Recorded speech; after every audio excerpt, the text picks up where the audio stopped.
السلام علیکم، کیسے ہیں گائز آپ لوگ؟ ٹھیک ہیں؟ اور اچھا موسم چل رہا ہے آج کل، اتنی زیادہ گرمی تو نہیں ہے۔ مصروفیات تو چلتی رہتی ہیں انسان کی زندگی میں، اپس اینڈ ڈاؤنز آتے رہتے ہیں، اور یہ اپس اینڈ ڈاؤنز آنا ہی زندگی کی علامت ہوتا ہے۔ اسٹریٹ لائن تو آپ کو پتہ ہے نا، ڈیڈ لائن ہوتی ہے۔ جس ہارٹ بیٹ میں اپس اینڈ ڈاؤنز ہوتے ہیں اٹ مینس کہ وہ ہارڈ ورک کر رہا ہے، اور جو اسٹریٹ اگر لائن آ رہی ہے تو اٹ مینس کہ وہ ورک نہیں کر رہا۔ ہم جنرلی اپنے ریلیجن کو یا اپنی سوشل جو قدریں ہوتی ہیں ان کو تھوڑا سا یہ سمجھ کے اوائڈ کرتے ہیں کہ شاید یہ بڑی مشکل ہیں، ان کو ہم اپنا نہیں سکتے، یا یہ کسی اور دور کی ہیں، اس دور کی نہیں ہیں۔ تو اس وجہ سے ہم اخلاقیات سے اور اپنی زندگی کو بہتر بنانے کے راستے سے تھوڑا سا دور ہو جاتے ہیں۔ تو سب سے پہلے تو ہم نے یہ کانسیپٹ اپنا کلیئر کرنا ہے کہ ہمارے پاس جو بیسک سورسز ہیں وہ 2-3 ہی ہیں۔ سب سے پہلی سورس جو ہمیں زندگی گزارنے کا طریقہ بتاتی ہے وہ قرآن مجید ہے، جو اللہ تعالیٰ نے حضور اکرم صلی اللہ علیہ وسلم کے ذریعے سے ہم تک پہنچایا۔ تو Quran Majeed complete practical manual of life, لیکن ہم یہ صرف کہتے ہیں، سمجھتے نہیں ہیں یا سوچتے نہیں کہ اچھا کیسے یار، کیسے پریکٹیکل۔ خیر بتاتا ہوں میں آپ کو۔ اس کے بعد حضور اکرم صلی اللہ علیہ وسلم کی احادیث، ان کی سنت مبارکہ، ان کی زندگی پوری ہمارے لیے وہ ہے۔ اس کو بھی ہم یہ سمجھتے ہیں کہ یار وہ اس دور میں تھی، آج کے دور میں تو بہت مشکل ہے، کیسے گزاریں گے ہم اس طرح، ہاؤ کین پاسبل، ادھر تو یہ نہیں تھا، وہ نہیں تھا۔ تیسری جو سورس ہے ہمارے پاس وہ ہے ہمارے صحابہ کرام رضی اللہ تعالیٰ عنہ، اولیاء کرام، ان کی زندگی اور ان کے وہ اقوال زری جو انہوں نے ہمیں بتائے، ہمیں سمجھائے، ہمارے لیے کہے۔ اچھا جی، اب یہ آسان کس طرح ہے، ہم اس بات پہ چلتے ہیں۔ سب سے پہلے اب دیکھیں، اگر ہم قرآن مجید کو لیتے ہیں تو اس میں آیت میں ہے کہ تم میں سے بہترین وہ ہے جس کے اخلاق اچھے ہیں۔ اب اگر ہم اس کو یہ سوچیں کہ ہمیں کوئی ہمارا باس بولتا ہے، ہمارا بڑا بولتا ہے کہ بھئی اپنے اخلاق اچھے کرو، لوگوں سے اچھی طرح سے بولو، ہمارے پیرنٹس بولتے ہیں اچھی طرح ملو، کسی کا دل نہیں دکھاؤ، تو وہ بات تو ہمیں سمجھ میں آتی ہے۔ لیکن اگر یہی بات قرآن ہمیں سمجھا رہا ہے کہ بہترین ہے وہ شخص جس کے اخلاق اچھے ہیں، اور حضور اکرم صلی اللہ علیہ وسلم اخلاق کے اعلیٰ ترین عہدوں پہ فائز ہے۔ سب سے بیسٹ ایگزامپل اگر آپ کو اخلاق کی دیکھنی ہے تو حضور اکرم صلی اللہ علیہ وسلم۔ یہ ایک چھوٹی سی آیت ہے، قرآن بھرا پڑا ہے اس طرح کی بے شمار آیات سے کہ جس میں ہمارے لیے بہت سمپل آسانیاں پیدا کی گئی ہیں، بہت آسان زبان میں ہمیں سمجھایا گیا ہے۔ کوئی اتنی مشکل نہیں ہے اس میں کہ آپ الٹے کھڑے ہو جائیں، فلاں کر لیں، یہ کر لیں، وہ کر لیں۔ جو آپ نارمل زندگی گزارتے ہیں اسی نارمل زندگی سے ہی ہمیں سمجھایا آسانی سے۔ اس کے بعد حضور اکرم صلی اللہ علیہ وسلم کی ایک حدیث کہ اگر جھک جانے میں کمپرومائز کرنے میں، اکڑ نہ دکھانے میں، اگر جھک جانے میں تمہاری عزت کم ہو جائے تو میں محمد ابن عبداللہ وعدہ کرتا ہوں کہ وہ عزت تم قیامت میں مجھ سے لے لینا۔ اب بتائیے، ہم یہاں پہ تو اکڑ دکھاتے ہیں کہ نہیں یار میں کیوں کروں، اس کو کرنا ہے، وہ میری بات نہیں ہے، اس کی بات ہے۔ یہاں حضور اکرم صلی اللہ علیہ وسلم فرما رہے ہیں کہ اگر جھک جانے میں تمہاری عزت گر جائے، کم ہو جائے، تو وہ روز قیامت مجھ سے لے لے۔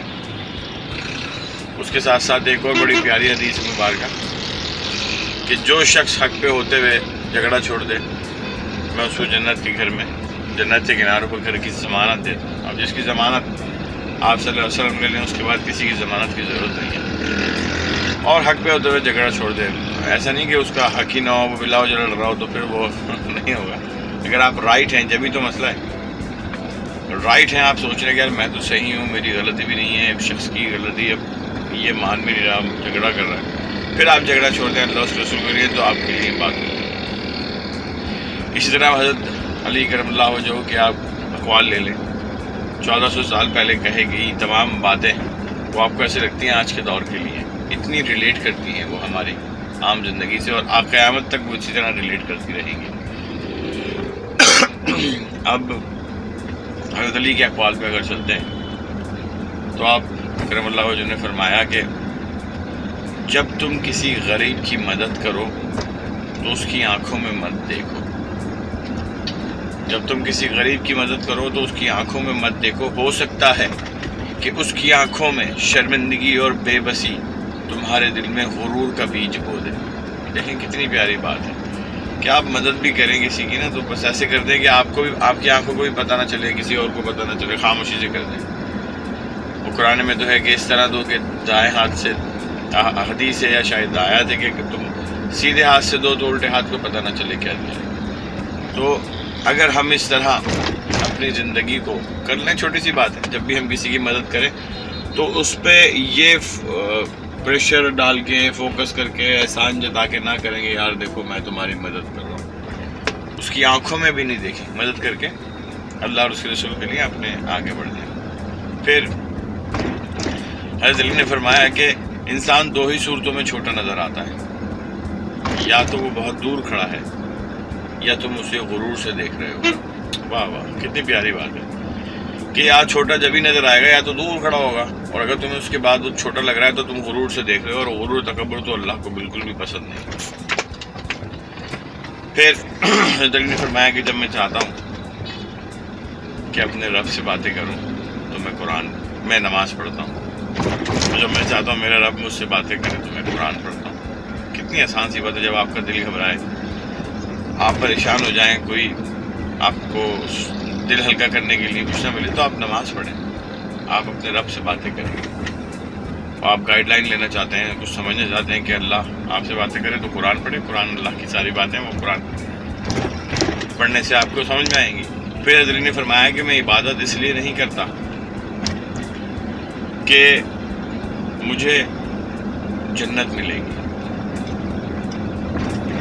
میں عبادت اس لیے کرتا ہوں کہ میرا رب تو ہے ہی عبادت کے قابل، وہ تو ہے ہی رب عبادت کے قابل، تو میں اس لیے اس کی عبادت کرتا ہوں۔ تو بس اے رب تو تو ویسا ہی ہے جیسا تجھے ہونا چاہیے، لیکن تو مجھے بھی ویسا کر دے جیسا تو چاہتا ہے۔ سبحان اللہ، رب تو ویسا ہی ہے جیسا رب کو ہونا چاہیے، تو مجھے ویسا کر دے جیسا تو چاہتا ہے۔ سبحان اللہ۔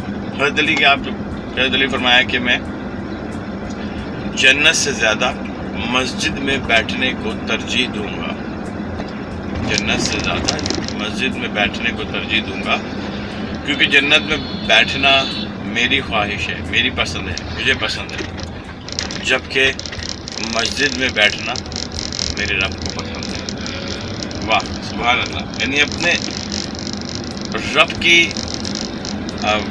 خواہش کے لیے، اپنے رب کی پسند کے لیے، اپنے رب کے حکم ماننے کے لیے ہمیں ہمیشہ کوشش کرنی چاہیے، جو کہ اتنی مشکل نہیں ہوتی، بہت آسان ہوتی ہے۔ اور جب آپ اپنے رب کا کہا مانیں گے تو وہ تو آپ کو وہ بھی دے دے گا جو آپ کی خواہش ہے، اور ہوگا تو وہی جو میری چاہت ہے، اللہ تعالیٰ فرماتے ہیں۔ اس طرح بے شمار اقوال جو ہیں وہ بھرے پڑے ہیں حضرت مولا علی کے، صلی اللہ علیہ وسلم کی احادیث، قرآن کی آیتیں، جو بہت آسانی سے ہمیں زندگی گزارنے کی ترکیب سمجھاتے ہیں۔ تو آج کے لیے یہ 3-4 کافی ہیں، ان کو آپ غور سے پڑھیے گا تو یقیناً آپ بہت ساری آسانیاں پائیں گے اپنی زندگی میں، اور دوسروں کی مشکلیں دور کیجیے۔ ہمیں چاہیے، ایک اور 2-4 باتیں کر دوں، کہ ہمیں چاہیے کہ ہم لوگوں کو اسی طرح معاف کر دیں جس طرح ہم چاہتے ہیں کہ گناہ کے بعد ہمارا رب ہمیں معاف کر دے۔ واہ، کیونکہ ہم گناہ کرتے ہی سوچتے ہیں کہ اللہ تعالیٰ بس معاف کر دینا فوراً، اور دوسرا اگر کچھ کر دیتا ہے ہمارے ساتھ تو وہ ہم سے معاف ہی نہیں ہوتا کہ نہیں بھائی میں تو نہیں چھوڑوں گا، میں کیوں چھوڑوں گا۔ لیکن ہم یہ کیوں نہیں سوچتے کہ ہم بھی تو اپنے رب سے فوری معافی مانگ لیتے ہیں، اس کے منع کرنے کے باوجود دھن گناہ پہ گناہ کیے جاتے ہیں، اور پھر فوراً معافی کے طلبگار بھی رہتے ہیں۔ اسی طرح ہمیں دوسروں کو بھی معاف کر دینا چاہیے۔ ٹھیک ہے انشاءاللہ پھر ملاقات ہوگی. Take care. اللہ حافظ.